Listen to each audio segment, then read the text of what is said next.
Good morning, and thank you for joining us. I'm Phoenix Mayor Kate Gallego. I appreciate you coming out today. It has been a busy summer for the City of Phoenix and our police department, and we wanted to update you on some of the improvements and changes we've been making as we work to modernize our city and our police department and to build the best police department possible. Last April, the Chief and I laid out recommendations from the National Police Foundation about these modernization efforts. That includes the announcement of 2 new requests for proposals where the city will be moving forward with an early intervention system and another for a public sentiment survey. The changes included in these modernizations come from conversations with diverse group of residents, national reports, best practices, and conversations with our city employees. Today, we announced the rollout of 3 more modernizations. We are excited today to recognize that we have now placed a body camera on all of our officers out in the patrol.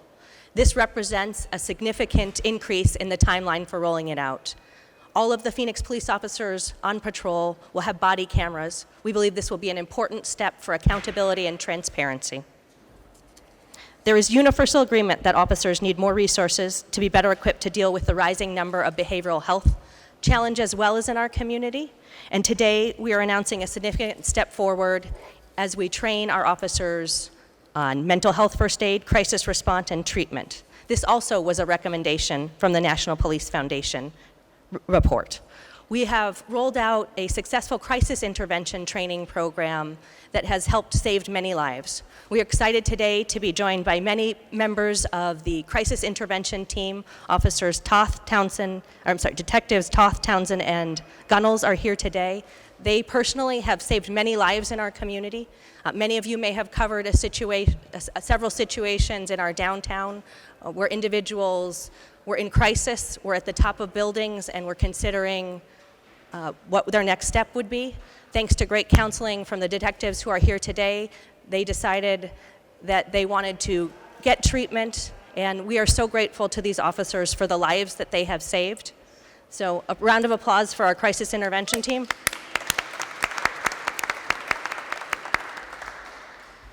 At a previous date, we rolled out this important training to our new recruits, and now 194 of them have completed the training. Today, we are here to announce that we are going to be bringing that training to our entire department. We want to thank Frontera Arizona Impact for their partnership, their longstanding partnership in providing expertise in victim services, crisis response, and suicide prevention. Thank you to Erica Chestnut Ramirez from La Frontera, who is joining us here today and has been with us since the beginning of this important life-saving program. The funding for these enhanced services comes from Magellan Health, so I want to thank both of those partners for their work in this area. Our community has spoken and said that they want our police department to collect more data around the work they are doing in the field. We know that what you measure is what you focus on, and today we are moving forward. As of August 5th, the police now track every single time a weapon is pointed at a person. This is another recommendation from the National Police Foundation report and our Community Police Trust Initiative report. I'm excited that Carol Coles-Henry, who is one of the co-chairs of our Community Police Trust Initiative, is here today. This group of distinguished citizens encouraged us to implement this policy, and thanks to hard work from our citizens as well as the police department, we are moving forward.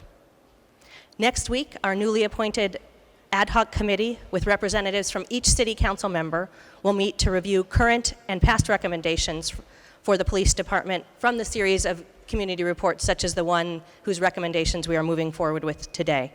We are looking forward to finding more ways to improve community trust and collaboration. In 3 weeks, the council will hear options for civilian oversight in the city. These are important initiatives. We will continue to move forward.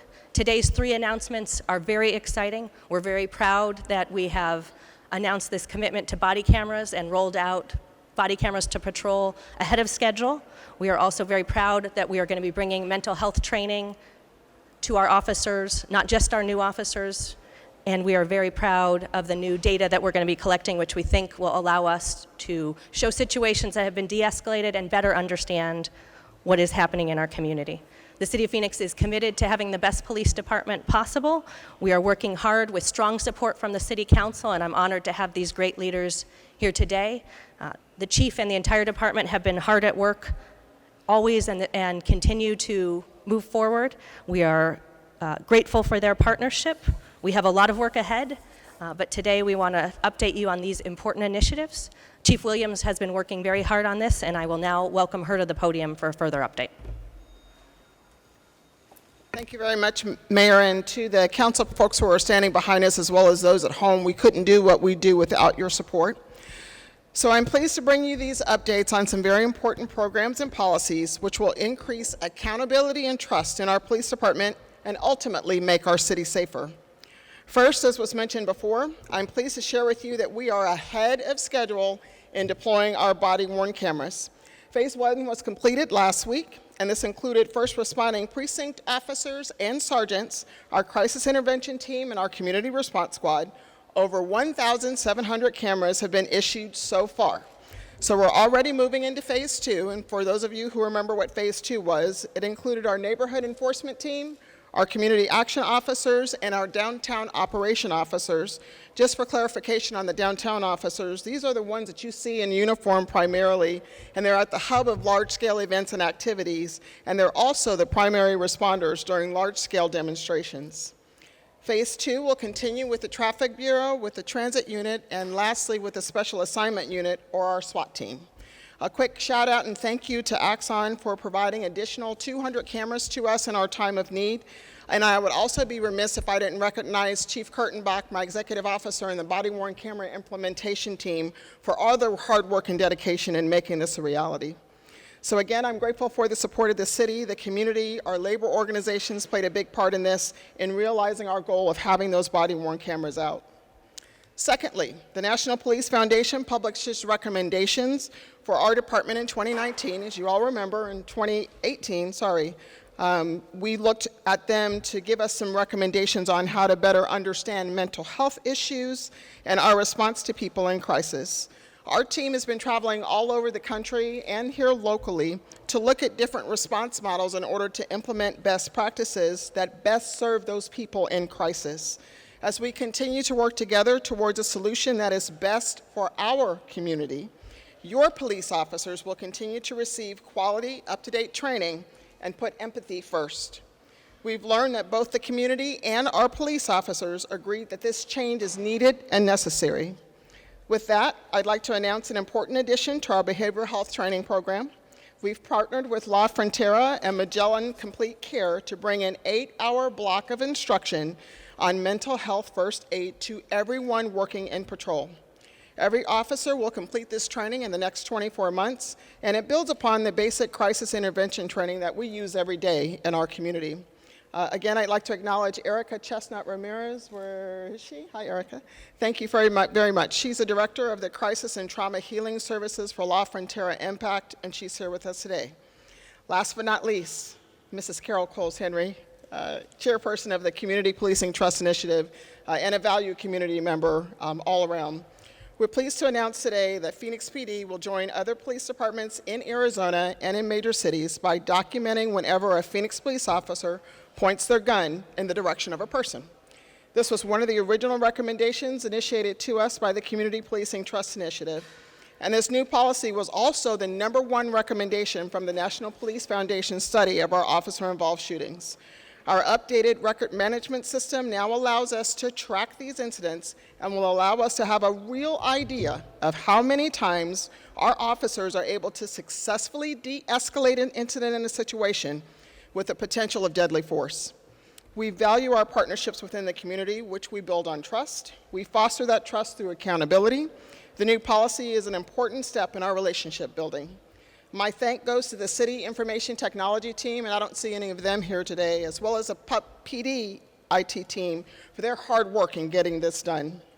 In closing, I've listened to concerns, and I'm proud to share these results with you. We are working together to make this city safer for our officers, our family, and for our community members. I'm proud of my officers, and I'm still proud to lead this organization. I'm grateful for the support of the folks standing behind me and with me, as well as city management. And we are still very much committed to implementing each of the recommendations. If you want to find out the plans and the updates on what we've been doing this entire summer, please feel free to go to phoenix.gov/OISinfo. At this time, I'd like to introduce Public Safety Chairman and District 7 Councilman Matt Nowakowski. Thank you, Chief. Well, today's about progress, and I really want to thank the mayor on behalf of being the chair of the Public Safety Subcommittee for being that champion when it comes to mental health training. It's something that first day in office she was advocating for and continues to advocate for. So thank you, Mayor, for all those individuals and for the extra 8 hours of training that our police officers are having. Also, I want to thank the chief for being available to all those meetings. Anytime that there's a meeting or when we ask the chief to go out into the community, she's always there ready. The mayor and the chief have made this an open and transparent process, trying to get as many people in the process as possible to make sure that all your voices are heard.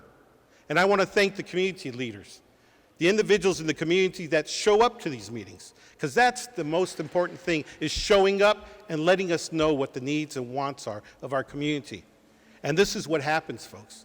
When we sit down and we have that conversation, we come out with programs like this that improve our police officers in uniform, that improves our city of Phoenix, and that these great ideas that these two great leaders behind me have come up with. So once again, on behalf of the Public Safety Committee, I'd like to thank the mayor and the chief, and also all the men and women in uniform for what you do on a daily basis to making our neighborhoods safe and protected. Thank you.